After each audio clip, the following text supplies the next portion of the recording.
السلام علیکم دوستو، کیسے ہیں آپ سب؟ میں زبینہ فیاض ایک بار پھر آپ کے ساتھ میں شروع کر رہی ہوں انمول موتی سیزن 1 اسٹوری نمبر 7 الرزاق۔ الماس نور۔ لیوے لیوے لیوے فلسطینہ، فلسطین ہمیشہ قائم رہے۔ سویڈش نظم گنگناتا آج اتنے دن بعد بلاخر و خوش لوٹا تھا۔ اب تھوڑی سی امید دکھنے لگی تھی۔ اب فلسطین میں ہونے والے مظالم کے خلاف بلاخر اسے لوگ ملے تھے، اس کے دوست جنہوں نے اس کا ساتھ دینے کا بھرپور وعدہ کیا تھا۔ یونیورسٹی کی یونیفارم اور جاگرز پہنے، پاؤں میں موجود جاگر سے ہر نظر آنے والی چیز کو وہ ٹھوکر مارتا چل رہا تھا۔ نومبر کے وسط کے بعد دوپہر میں بھی دھوپ کی تمازت نہیں تھی، ہلکی ہلکی سی خنکی ہر سو محسوس ہو رہی تھی۔ وہ کالونی میں داخل ہو چکا تھا۔ یہ سڑک نسبتاً صاف تھی، ٹھوکر مارنے کو کچھ نہیں تھا۔ وہ تیسرے گھر کے سامنے رکا، ہاتھ سے بال سوارے، مڑے ہوئے کف بالکل صحیح کیے، پھر جاگرز کو پینٹ سے رگڑ کر صاف کیا، بیگ کو ہاتھ میں پکڑے، دوسرے ہاتھ سے بیل دی۔ کچھ دیر بعد دروازہ کھل گیا تھا۔ آج کہاں دیر کر دی عرش؟ امی اسے ڈانٹتے ہوئے پوچھ رہی تھی۔ امی، وہ فلسطین کے مسئلے کا پتہ تو ہے آپ کو؟ دل ایک دم اداس سا ہوا۔ ہاں پتہ ہے، حکومت کچھ کر رہی نہیں ہے، تم لوگ کرو گے؟ وہ اس موضوع سے خاصی چڑی ہوئی لگ رہی تھی۔ صحن عبور کر کے وہ لوگ برآمدے میں آ چکے تھے۔ تایا وہیں بیٹھے اخبار کا مطالعہ کر رہے تھے۔ امی کچن میں جا چکی تھی۔ وہ انہیں سلام کرتا کمرے میں بڑھ گیا۔ جاگرز اتار کر رکھے، ٹائی ناٹ ڈھیلی کیے، وہ بیڈ پر بیٹھا فون آن کیا۔ 150 بچوں کو ہمیں انکیوبیٹر میں چھوڑ کر گن پوائنٹ پر ہسپتال چھوڑنا پڑا، وہاں اور کوئی نہیں تھا۔ غزہ میں موجود النصر چلڈرن ہسپتال کے ڈاکٹر کے دل دہلا دینے والی شہادت۔ وہ 3 منٹ تک تصویر میں نظر آنے والے بچوں کے ننھے وجود کو دیکھتا رہا۔ پوری کوشش کے باوجود بھی وہ رو نہیں پایا۔ بالکل برف سا ہو گیا تھا سب کچھ۔ نہیں پائے ہاں، ضبط لازم ہے مگر دکھ ہے قیامت کا۔ ظالم اب کے بھی نہ روئے گا تو مر جائے گا۔ اتنے چھوٹے بچوں کو کوئی کیسے چھوڑ کر جا سکتا ہے؟ عرش بیٹا کھانا کھا لے۔ اس نے ایک نظر کھانے کو دیکھا۔ ذہن میں وہ خون آلود روٹیاں یکدم ہی حملہ آور ہوئی۔ بھوک سے نڈھال فلسطینی کھانا لینے کو جمع ہوئے تھے اور اسرائیل نے وہی راکٹ برسایا تھا۔ اس کی بھوک مر گئی۔ مجھے بھوک نہیں ہے امی، بہت تھکا ہوا لگ رہا تھا۔ کیوں، یونی میں کھایا تھا کچھ؟ انہوں نے فکر مندی سے پوچھا۔ بمشکل اس کے حلق سے یہی نکلا۔ چینج کر کے وہ باہر آیا۔ تایا اب بھی چائے پی رہے تھے۔ وہ ان کے پاس چارپائی پر بیٹھا۔ تایا، آپ سے بات کرنی تھی، اس نے سوچ سمجھ کر آغاز کیا۔ تایا کی زیرک نگاہیں مسکرائی۔ ہاں بولو۔ وہ دراصل آپ کا جو ڈپارٹمنٹل اسٹور ہے وہاں پر اسرائیلی پروڈکشن بھی ہے، کوک لیز وغیرہ، تو میں چاہتا ہوں کہ آپ انہیں ہٹا دیں، پاکستانی مصنوعات کو متبادل لے آئیں۔ اس نے بہت امید سے کہا۔ تایا کے چہرے پر ایک دم ہی سایہ لہرایا۔ کیوں، پاگل ہو گئے ہو؟ کتنا نقصان ہوگا جانتے بھی ہو؟ تایا، یہ تو جہاد ہے نا، آپ کو اللہ رزق دے گا، دیکھیے گا۔ اس نے مسکرا کر یاد دلایا۔ تایا ہر وقت یہی تو کہتے تھے کہ رزق اللہ دیتا ہے، وہی الرزاق ہے۔ بیٹا، تم سیاست نہیں سمجھتے۔ فلسطین کا مسئلہ تبھی حل ہوگا جب امریکہ چاہے گا۔ تم لوگ بھی جو بھی کر لو، امریکہ کی چلتی ہے، انہوں نے لجاجت سے کہا۔ غلط، بالکل غلط۔ وہ ایک دم پھٹ پڑا تھا۔ امریکہ کی نہیں چلتی، اللہ کی چلتی ہے۔ امریکہ صرف پیسے کے بلبوتے پر یہ سب کر رہا ہے، اور پیسہ آپ لوگوں کی وجہ سے وہاں جا رہا ہے۔ آپ سب قتل میں برابر کے شریک ہیں۔ وہ واپس کمرے میں آ گیا تھا اور دروازہ دھڑام سے بند کرتا۔ تائی نے ایک جتاتی نگاہ جیٹھانی کی طرف دوڑائی۔ وہ شرمندہ سی ہوتی واپس کچن میں گھس گئی تھی۔ ہمارے ہی ڈپارٹمنٹل اسٹور اور اسرائیلی پروڈکٹس کی بنا پر پل رہے ہو دونوں ماں بیٹا، ورنہ ہم بھی دیکھتے کون سا ماموں ساتھ رکھتا ہے۔ تائی کی آواز ارشمان اور امی بخوبی سن چکے تھے۔ تایا کے گھورنے پر بھی کوئی اثر نہیں ہوا۔ وہ اب بیڈ پر اوندھے منہ لیٹا فون پر اسکرول کر رہا تھا۔ ایک دم وہ سیدھا ہو کر بیٹھا، حیرت سے اسکرین کو تکتے۔ اس کے چہرے پر واضح بے یقینی تھی۔ تم KFC گئے تھے ارمان؟ بہت افسوس سے اگلے لمحے وہ فون پر کسی سے پوچھ رہا تھا، مگر آج ہی تو سمجھایا تھا میں نے، ہمیں پیسے بچانے تھے، ہمیں ڈونیشن دینی تھی، تم وہ سارے پیسے فلسطینیوں کے خلاف استعمال کر آئے۔ پہلی بار اس کا دل بال نوچنے کو چاہا تھا، ان سب کو سمجھ کیوں نہیں آتا تھا۔ کچھ دیر کے بحث کے بعد فون کاٹ کر اس نے غور سے سب کے اسٹیٹس دیکھے۔ آج ہی جہاد بالقلم پر دیے جانے والے لیکچر کی بدولت وہ سمجھتا تھا سب نے فلسطین کے متعلق کچھ لگایا ہوگا، مگر سوائے یاسر کے ایسا نہیں تھا، وہاں سب نارمل تھا۔ اس نے بہت مایوسی سے فون رکھا، سر درد سے پھٹ رہا تھا۔ کوئی کچھ نہیں کرے گا، شاید اس کے حصے میں ایسے لوگ نہیں تھے جو اس کے جیسا دل رکھتے۔ عرش ادھر آؤ، تائی کی آواز پر وہ فوراً باہر آیا۔ جی، اس نے تابعداری سے پوچھا۔ یہ کنزا کو چیز لا دو دکان سے، انہوں نے سب سے چھوٹی بیٹی کا نام کہا۔ کیا لانا ہے؟ وہ اب گھٹنوں کے بل جھکا کنزا سے پوچھ رہا تھا۔ 6 سالہ کنزا نے چیز گنوانی شروع کی۔ میرے ساتھ آ جاؤ، اس نے ہاتھ پکڑا، پھر اسے لیے باہر آیا۔ گلی کی نکڑ کی دکان کے پاس رکا۔ انکل ایک لیز دو اور ڈیری ملک دے دو، بے حد افسردگی سے کہا۔ بیٹا یہ دونوں چیزیں نہیں ہیں، نہ ہی ہوگی، یہ اسرائیلی چیزیں ہیں اور میں ساری اسرائیلی چیزیں دکان سے نکال چکا ہوں۔ دکاندار کی بات پر اس کا دل چاہا تھا کہ ان کے گلے ہی لگ جائے۔ چھوٹی سی دکان کے مالک کا جذبہ کتنا بڑا تھا۔ انکل آپ کو نقصان نہیں ہوا؟ اس نے فوراً پوچھا۔ ہوا ہے بیٹا، مگر میرا ضمیر ہی گوارا نہیں کر رہا تھا۔ وہ ہلکا سا مسکرایا۔ کنزا کو چیز لے کر دینے کے بعد وہ فوراً واپس آیا۔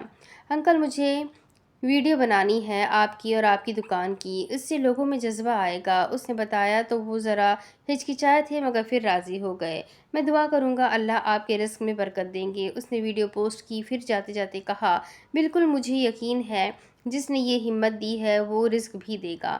انہوں نے تائید کی۔ عرش کو نہیں یاد اگر ساری زندگی اسے وہ غریب آدمی کبھی اچھا لگا ہوگا، مگر آج وہ جس مقام پر اسے محسوس ہوا تھا وہ بہت اونچا تھا۔ واپس گھر آیا، پھر فون نکالا، اسے اپنے کزن سے بات کرنی تھی، اسے یقین تھا وہ مدد کریں گے۔ السلام علیکم، کیسے ہیں نعمان بھائی؟ اس نے چھت پر ٹہلتے ہوئے پوچھا۔ وعلیکم السلام، ٹھیک ٹھاک، تم سناؤ؟ وہ خوشگوار انداز سے بولے تھے۔ اس سے 3 سال بڑے اس کے خالہ زاد نعمان نے ہمیشہ اس کا ساتھ دیا تھا۔ آپ بھائی کو فلسطین کے مسئلے کا تو پتہ ہوگا، میں چاہتا ہوں آپ اپنے دوستوں اور ورک پلیس پر کام کرنے والوں سے کہہ کر حکومت پر دباؤ ڈالیں۔ سعودیہ بہت طاقتور ہے، اس نے اپنے ذہن میں آیا خیال فوراً بیان کیا۔ یہاں فلسطین پر پبلک میں بولنے پر بھی پابندی ہے، ہم لوگ ریلیز نہیں نکال سکتے، احتجاج بھی نہیں کر سکتے۔ یہ شاہ فیصل کا دور نہیں ہے۔ وہ بہت مایوس تھے۔ بھائی پاکستان میں بھی کوئی کچھ نہیں کر رہا، تایا تو اسرائیلی پروڈکٹس بھی نہیں نکال رہے۔ اس کی آواز رن گئی تھی۔ یہاں بھی ہیلووین منایا جا رہا ہے، ہندوؤں کے تہوار منائے جا رہے ہیں۔ سعودیہ بہت بدل گیا ہے، اب یہاں کانسرٹس پر توجہ دی جاتی ہے۔ اس کی بات سن کر وہ ایک دم مایوس ہوا۔ بھائی کیا ہم کچھ نہیں کر سکتے؟ امید ختم ہو گئی تھی، مغرب قریب تھی، آسمان اب اندھیرے میں ڈوبنے جا رہا تھا، بالکل اس کی امید کی طرح۔ کر سکتے ہیں عرش، ہم بس اپنے حصے کا کام کر سکتے ہیں، اپنے حصے کا جہاد دوسرے لوگ ہمارے کنٹرول میں نہیں ہیں، نہ ہی ہوں گے۔ ان کی آواز بہت تھکی ہوئی تھی۔ بھائی انہیں یہ سمجھ کیوں نہیں آتی کہ رزق تو اللہ کے پاس ہے، یہ لوگ کیوں ڈرتے ہیں، انسانوں کو ہر چیز کیوں تصور کر لیتے ہیں، ان کے سارے سسٹم میں اللہ کہاں ہے؟ اب کی بار وہ باقاعدہ رو پڑا تھا۔ تمہارے خیال میں دجال صاف صاف آ کر کہے گا کہ وہ خدا ہے؟ انہوں نے سوال کیا تو وہ چونکا۔ کیا مطلب؟ مطلب یہ ہے کہ پیارے عرش کے خدا وہ ہوتا ہے جو سب سے اوپر ہو، جس سے ڈرا جائے، محبت کی جائے اور اس کی بات مانی جائے۔ اگر یہ لوگ پیسے کی کمی سے ڈرتے ہیں تو اس کا مطلب ہے کہ ان کا دجال پیسہ ہے، ہر وہ چیز جو اللہ سے اوپر ہے دجال ہے، انہوں نے سمجھایا۔ سب کچھ صاف ہو گیا تھا، واضح۔ اب 2 لوگ بچے تھے، کافر اور مسلمان۔ اس نے سنا تھا کہ جب لوگ امام مہدی کے قافلے میں داخل ہونے کی کوشش کریں گے تو وہ کہیں گے کہ صرف مسلمان ہی آ سکتے ہیں۔ تب وہ حیران ہوا تھا کہ مسلمانوں کو کیوں ایسا کہا گیا۔ اب سب واضح تھا۔ ٹھیک ہے بھائی، مگر میں پھر بھی ایک کوشش کروں گا، اس نے گیلی سی آواز میں کہا۔ عرش خود کو اتنا مت تھکا دینا کہ اپنے لیے بھی کچھ نہ کر سکو، انہوں نے نرمی سے تنبیہ کی۔ جی ٹھیک ہے، وہ سمجھ کر سر ہلاتا نیچے اتر آیا۔ اذانیں اب بلند ہو چکی تھی۔ برپا قیامت میں مزید شعلوں کا اضافہ ہوا تھا۔ ہسپتال کی طرف فائرنگ جاری تھی۔ اللہ اکبر کی صدائیں بلند کرتے درد سے کراہتے مریض بے بس تھے۔ ڈر موت سے نہیں لگ رہا تھا، وہ تو شہادت تھی۔ اگر کسی ماں کو ڈر تھا تو معصوم جان کو چھوڑ کر اگلے جہان رخصت ہو جانے کا تھا۔ اگر کسی بزرگ کو ڈر تھا تو اپنے جوان کی لاش اٹھانے کا تھا۔ کوئی باپ اپنے بیٹے کی بے گور کفن لاش اٹھائے ڈاکٹر کے پاس اس امید سے آیا تھا کہ شاید زندگی کی رمق کہیں نظر آ جائے۔ ڈاکٹر نے نبض دیکھی، پھر اس باپ کی آخری امید بھی ٹوٹ گئی۔ اس کا لخت جگر شہید تھا۔ اپنے بیٹے کو دونوں ہاتھوں سے اٹھایا اس نے بلند کیا، پھر آسمان کی طرف دیکھا۔ اس کے الفاظ کی منتظر زماں و مکاں یک دم ساکت ہوئے۔ کیا ہوا اگر وہ اللہ سے خاموش اور نیوٹرل لوگوں کی تباہی کا کہہ دے؟ اب اے رب کیا تو مجھ سے راضی ہے؟ بس یہی الفاظ ادا ہوئے تھے۔ زماں و مکاں حرکت میں آئے، خوف زائل ہوا۔ اس دنیا میں بہادری سرزمین فلسطین کی پیداوار تھی۔ حسبنا اللہ و نعم الوکیل۔ اس کی گردان سب سے جدا تھی۔ حملہ تھم گیا تھا، شاید درندے تھک گئے تھے۔ انہوں نے دوبارہ دل جمی سے کام شروع کیا تھا۔ لاشوں کو پہچاننے کا، زخمیوں کی دیکھ بھال کا، لوگوں کو ملبے کے نیچے سے نکالنے کا اور شہیدوں کے لیے کفن دفن کا۔ بے حال سے فلسطینی جب دوسروں کو حوصلہ دینے کو مسکراتے تو دل خراش منظر ہوتا کہ اہل دل تڑپ جاتے، مگر دل پر مہر کا نہ ہونا بھی شرط ہے۔ یونیورسٹی کے لیکچرز ختم ہونے کے بعد وہ سب دوبارہ کیفیٹیریا میں بیٹھے تھے۔ عرش خاموشی سے کو خریدنے والوں کی تعداد دیکھ رہا تھا۔ اب تک بہت سے اسٹوڈنٹس لے چکے تھے۔ ذہن میں اسرائیل کے مظالم ایک دم وارد ہوئے۔ وہ جھرجھری لے کر رہ گیا۔ کیا شاندار میچ تھا یار، حذیفہ نے ہنس کر کہا۔ یاسر نے خاموشی سے عرش کی طرف میں نے کہا تھا والی نظر ڈالی۔ اس نے بس سر ہلایا۔ وسیم ہم نے کل کیا طے کیا تھا؟ اس نے بہت تحمل سے کہا۔ سوری یار، وہ کل اصل میں ارمان نے KFC کا پلان بنا لیا تو پیسے خرچ ہو گئے۔ وسیم نے معذرت کی۔ تم لوگوں میں انسانیت ہے۔ ساری امید ختم ہو چکی تھی، انہیں فرق پڑنا تھا، نہ پڑے گا۔ یار سوری نا، آئندہ سے نہیں۔ وسیم نے کان پکڑے تو ارمان نے بھی سر ہلایا۔ تمہاری مرضی ہے، میں زبردستی نہیں کر سکتا۔ وہ بہت مایوس ہوا تھا۔ یار ایک تو یہ فلسطین کا مسئلہ آج تک سمجھ ہی نہیں آیا، میں کیا کروں؟ سعد نے بے چارگی سے کہا۔ وہ ابھی آیا تھا۔ عرش نے گہری سانس لی۔ میں بتاتا ہوں۔ چاروں اب اسے غور سے سن رہے تھے۔ کیفیٹیریا میں کوک، لیز اور باقی چیزیں ویسے ہی کھائی جا رہی تھی اور یہاں سے کئی میل دور فلسطینیوں کے جسم بکھر رہے تھے۔ پہلی جنگ عظیم کے بعد برطانیہ نے فلسطین کو فتح کر لیا تھا۔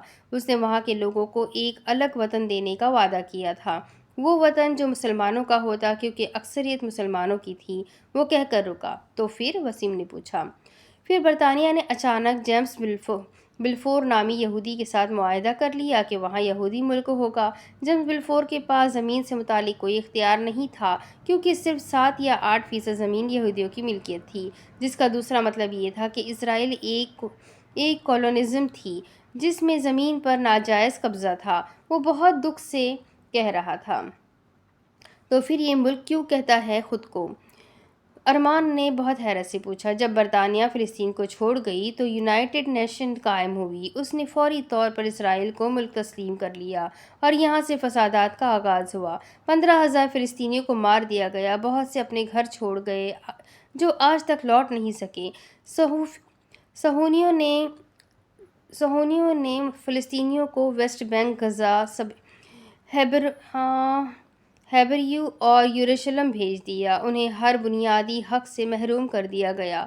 وہ خاموش ہوا۔ اسرائیل تو کہتا ہے وہ اپنا دفاع کر رہا ہے؟ ارمان نے حیرت سے پوچھا۔ اول تو یہ جھوٹ ہے اور پھر انٹرنیشنل قانون کے مطابق وہ بس ایک قابض قوت ہے اور قابض قوت کو کوئی حق نہیں ہے دفاع کا۔ وہ پہلی بار مسکرایا۔ اوہ! سب کے چہرے ایک ساتھ بجے۔ تو اب؟ سعد نے دلچسپی سے کہا۔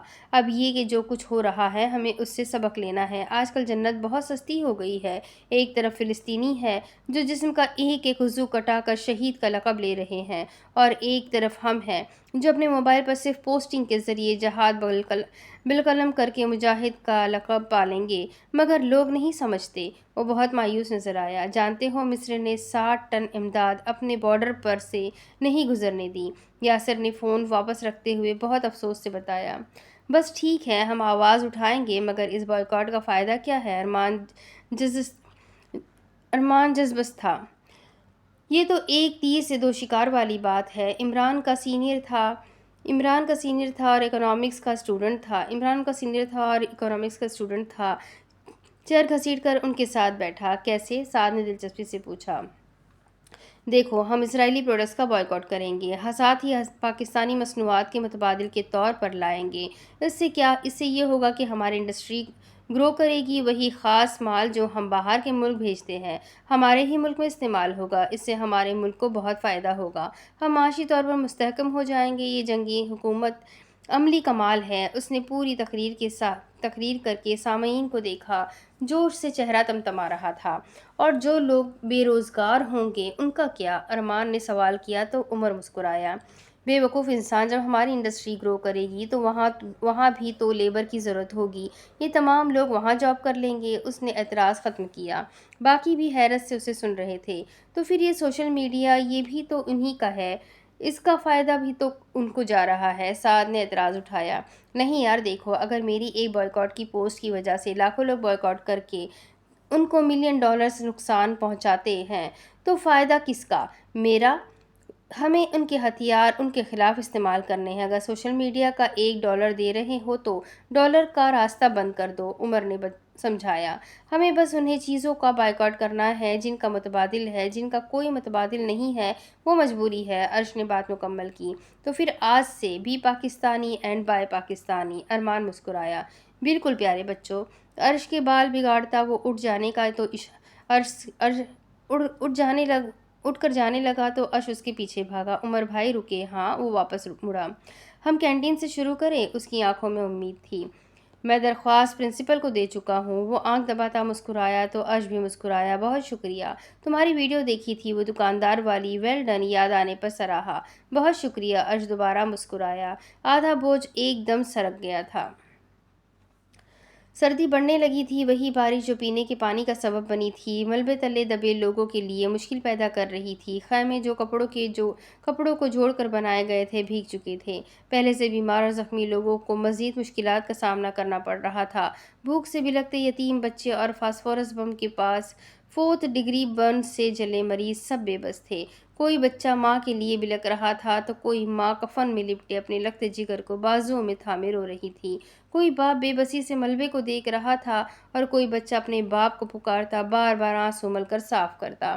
کوئی اپنا پورا خاندان کھو چکا تھا، کوئی اپنا دوست، کوئی اپنی اکلوتی اولاد اور کوئی اپنا پیارا بہن یا بھائی، یا پھر بھی وہ پرعزم تھے ایک پرسکون مستقبل کے۔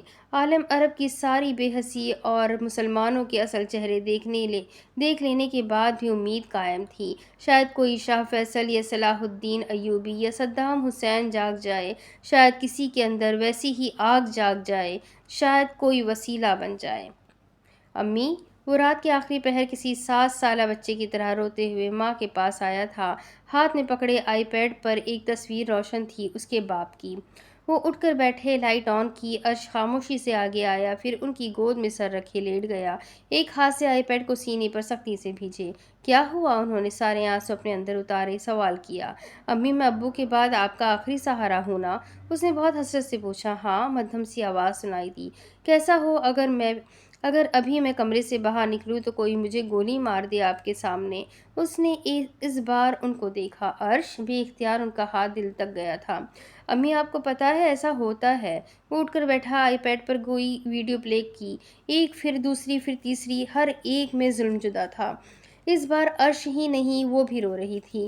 پھر جب میں کہتا ہوں کہ ساری پروڈکٹس کا بائیکاٹ کرو تو کوئی نہیں سنتا، جذباتی کہتے ہیں، مجھے جذباتی کہتے ہیں۔ اسے شکایت کی نظریں باپ کی تصویر پر تھی۔ کوئی مجھ سے محبت نہیں کرتا۔ آج تم تایا کو کیا کہہ رہے تھے؟ انہوں نے اس کی بات پر یاد دلانے والے انداز میں پوچھا۔ یہی کہ رزق اللہ دیتا ہے، اس نے پوچھنے والے انداز میں بتایا۔ محبت بھی رزق ہوتی ہے، اولاد بھی رزق، صرف مال نہیں ہوتا۔ وہ اب بتا رہی تھی، یہ جو کہا جاتا ہے کہ اللہ سے رزق مانگو، اسی لیے کہا جاتا ہے کیونکہ ہر شے کا رزق اللہ دے سکتا ہے، خوراک، پیسہ، اولاد یا محبت۔ امی، ہم بس اللہ سے کیوں نہیں ڈرتے؟ کیا ہم اس کی خاطر چھوڑ دیتے؟ وہ بہت بے بس نظر آیا۔ اللہ ہر کسی کو خود تک نہیں آنے دیتا۔ نوح علیہ السلام کا بیٹا بھی تو ان کی قوم کے ساتھ رہ گیا تھا۔ لوط علیہ السلام کی بیوی نے پیچھے مڑ کر دیکھا تھا اور حضرت محمد صلی اللہ علیہ وسلم کے چچا نے اسلام قبول نہیں کیا۔ اس کے برعکس حضرت آسیہ رضی اللہ عنہا فرعون کی بیوی ہونے کے باوجود جنتی ہے۔ انہوں نے یاد دلایا، آپ کو پتہ ہے ابو ہوتے تو کیا کرتے؟ اس نے آنکھیں صاف کی، پھر اٹھ کر بیٹھا، آئی پیڈ ہاتھوں میں لیے ماں کو دیکھا۔ وہ تایا سے کہہ کر سارے اسرائیلی پروڈکٹس ہٹوا دیتے اور بہت سارے پیسے ڈونیشن کے لیے دے دیتے۔ وہ ساری باتیں سنتے میری اور مجھے یہ نہ کہتے کہ حکومت کچھ نہیں کر رہی تو میں بھی نہ کروں۔ اس نے شکایت کی۔ نوشین نے پہلی بار اپنے بیٹے کو غور سے دیکھا۔ ٹوٹے ہوئے دل سے رستے ہوئے خون کا نظارہ انہوں نے پہلی بار کیا تھا۔ اس کے سلجھائے ہوئے بال سارے بکھر چکے تھے، آنکھوں پر چشمہ اس وقت نہیں تھا، مگر وہ ساری دنیا سے زیادہ صاف دیکھ رہا تھا۔ آنکھیں اور چہرہ رگڑ رگڑ کر سرخ ہو چکے تھے، ہونٹ اب تک لرز رہے تھے، وہ کپکپا رہا تھا۔ انہیں وہ بے حد پیارا تھا، مگر آج انہیں سمجھ نہیں آ رہی تھی کہ اپنا پیار کس طرح جتائیں۔ وہ اب خاموش ضرور ہو گیا تھا، مگر کپکپاہٹ اور آنسو نہیں رک رہے تھے۔ وہ خاموشی سے اٹھ گئی، الماری سے کچھ اٹھا کر واپس آئی، پھر اس کی ہتھیلی پر رکھے۔ وہ 5,000 کے 4 نوٹ تھے۔ میری طرف سے ڈونیشن دے دینا، انہوں نے اسے ساتھ لگایا۔ امی، کچھ دیر بعد اس کی بھیگی آواز دوبارہ سنائی دی۔ آپ کو یاد ہے ابو کیا کہا کرتے تھے؟ کیا؟ انہوں نے اس کے بال سنوارتے ہوئے پوچھا۔ مجھ کو جنت کی تمنا ہے، مگر شرط یہ ہے میرے ہمراہ میرے دوست بھی سارے جائے، اس نے بتایا۔ انہوں نے جواب نہیں دیا، محض سر ہلایا۔ آنسو بھندے کی صورت حلق میں اٹک گئے تھے۔ سو جاؤ عرش، صبح یونہی سے آ کر بتانا مجھے، ہم فلسطین کے لیے اور کیا کر سکتے ہیں۔ انہوں نے اس کے سر کے نیچے تکیہ رکھا، پھر کمبل صحیح کر کے ڈالا، اپنا دوپٹہ سر پر اوڑھ دی۔ وہ اب نفل پڑھنے جا رہی تھی، نیند اب نہیں آنی تھی۔ میں بھی یہی چاہتا ہوں، میرے ہمراہ میرے دوست بھی سارے جائے، اس نے نیند میں ڈوبی آواز میں بتایا۔ ٹارچ کی لائٹ کی مدد سے ہاتھوں سے جلدی جلدی ملبہ ہٹاتے وہ مسلسل ایک ہی نام کی گردان کر رہا تھا، احمد، احمد، خدا کے لیے جواب دو۔ اس نے ایک بار پھر کہہ کر زخمی ہاتھ دیکھے۔ سردی، اندھیرا اور بارش تینوں بڑھ گئے تھے، مگر وہ ہار کیسے مان لیتا؟ احمد! وہ ایک بار پھر چیخا۔ ملبے تلے سے ایک ہاتھ نظر آ رہا تھا، وہ ہاتھ میں پہنا بینڈ بالکل ویسا تھا جیسا اس کے ہاتھ میں تھا۔ وہ فوراً اس تک آیا، پھر سارے جسم کی قوت جمع کر کے اس نے ملبہ ہٹایا۔ نیچے موجود اس کا دوست آخری سانسیں لے رہا تھا، چہرے پر دھول اور خون کی تہہ تھی۔ احمد! اس نے ایک بار پھر پکارا۔ ہم جنت میں ملیں گے۔ سرگوشی بہت سرد تھی، بلال کی آنکھوں میں بے یقینی ابھری۔ شہادت کی انگلی آسمان کی طرف اٹھائے اس نے کلمہ شہادت پڑھا۔ بلال کی دل خراش چیخ میں بادلوں کی گرج بھی شامل تھی۔ یار، پاپا اتنی محبت کرتے ہیں مجھ سے، مگر اس فلسطین والی بحث کی وجہ سے ناراض ہو گئے ہیں شاید اب وہ مجھ سے پہلے کی طرح محبت نہیں کرتے۔ ارمان مایوس سا بیٹھا تھا۔ جانتے ہو، امی نے بتایا کہ محبت بھی رزق ہوتی ہے، اور رزق تو اللہ کے ہاتھ میں ہے نا، اس نے آرام سے بتایا۔ اچھا، اور؟ ارمان نے طنز کیا تھا، مگر وہ نہیں سمجھا۔ سامنے گراؤنڈ میں بینچ پر بیٹھے گروپس کو دیکھتا وہ بول رہا تھا، جب ہم جہاد بالقلم کرتے ہیں تو الفاظ بھی رزق ہوتے ہیں۔ لوگ دکھاوے کے لیے کرتے ہیں یار، لائکس کے لیے۔ ارمان بیزار تھا۔ ان کا یہی دکھاوا بروز قیامت ان کا مددگار بن گیا تو؟ ہم تو کسی کا باطل نہیں ہے، عرش نے یقین سے کہا۔ یار، میرا بھائی کہہ رہا تھا کہ ڈونیشن کے پیسوں سے اسرائیلی اسلحہ خریدتے ہیں، یہ پیسہ فلسطینیوں کے خلاف بھی تو استعمال ہو سکتا ہے۔ جہاد بالمال ہمارے ہی گلے کا عذاب بن گیا تو؟ ارمان نے اعتراض سامنے رکھا۔ تو تمہارے بھائی کے کہنے کے مطابق ہم یہ پیسے جمع کر کے جن لوگوں کے حوالے کریں، وہ لوگ وہ پیسہ اسرائیل کے حوالے کر دیں گے؟ عرش نے تصدیق چاہی۔ ہاں، ایسا ہی ہے، ارمان نے تصدیق کی۔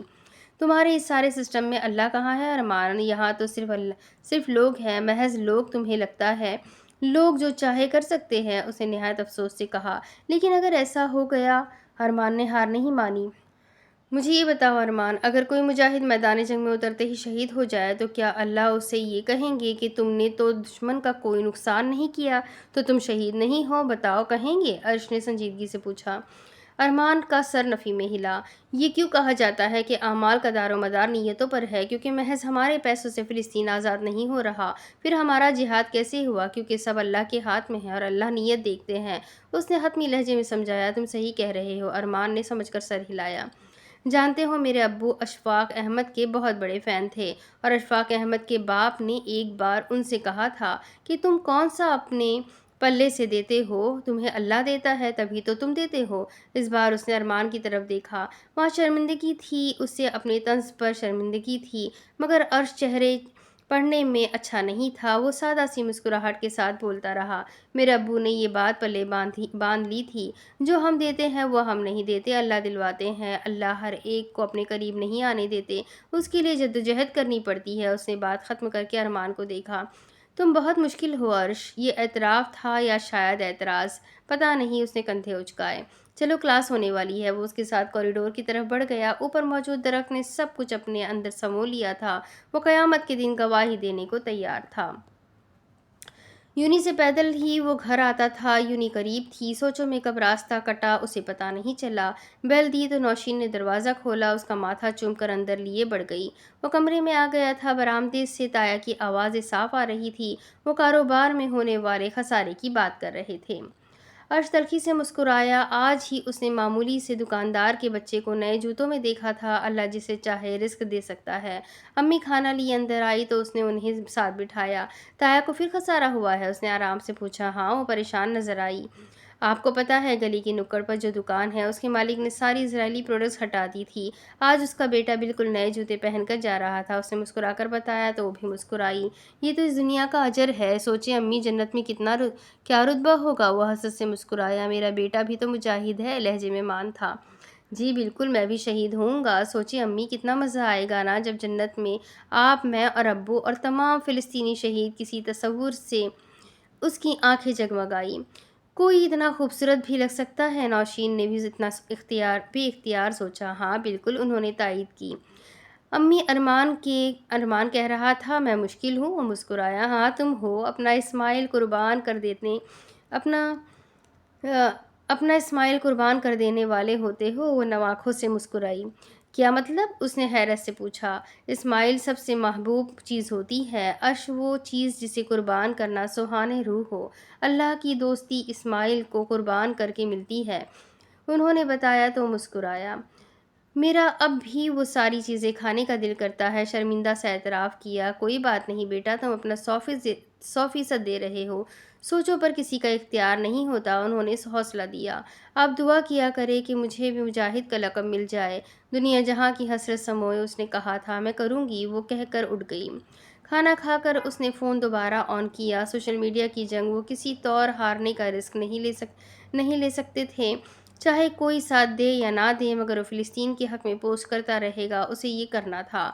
نیو ٹرینڈ سے فارغ ہو کر اس نے عمر کی سٹیٹس دیکھے۔